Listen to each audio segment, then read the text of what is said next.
ಅಂತ ತೊಗೊಂಬಂದಿದ್ದೀನಿ ನೋಡ್ರಿ. ಚೆನ್ನಾಗೈತಲ್ಲ ಗಿಫ್ಟ್. ನೋಡ್ರಿ ಇದಕ್ಕೆ ಇಲ್ಲೊಂದು ಲಾಕ್ ಇರುತ್ತೆ, ಬೇಕಿದ್ರೆ ನೀವು ಇದಕ್ಕೆ ಲಾಕನ್ನು ಹಾಕ್ಕೋಬೋದು. ಇದನ್ನು ನಾವು ತೆಗೆದ್ರೆ ನೋಡ್ರಿ ಇಲ್ಲಿ ಮಿರರ್ ಐತಿ. ಇಲ್ಲಿ ಯಾವ ರೀತಿ ಓಪನ್ ಮಾಡ್ಬೋದು ಅಂತ ಕೇಳಂದ್ರೆ ನೋಡ್ರಿ ಓಪನ್ ಮಾಡ್ಬೋದು.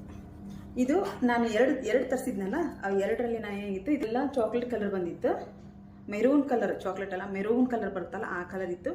ಈ ಸರ್ತಿ ಈ ಕಲರ್ ತರ್ಸೋಣ ನೋಡೋಣ ಹೆಂಗೈತಿ ಅಂತ ಹೇಳಂದು ತರಿಸಿದೆ. ಇದೂ ಭಾಳ ಚಂದ ಐತಿ, ಭಾಳ ಖುಷಿ ಆಗ್ತದೆ ನನಗೆ ಗಿಫ್ಟ್ ನೋಡಿ.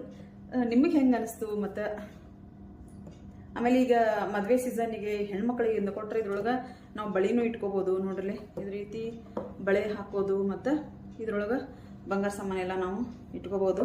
ಅದಕ್ಕೋಸ್ಕರ ಇದೊಂದು ಗಿಫ್ಟ್ ತರ್ಸೀನಿ. ಗಿಫ್ಟ್ ಹೆಂಗೈತಿ ಅಂತ ಹೇಳಂದ್ರೆ ನನ್ನ ಕಮೆಂಟ್ ಬಾಕ್ಸಲ್ಲಿ ಕಮೆಂಟ್ ಹಾಕ್ರಿ.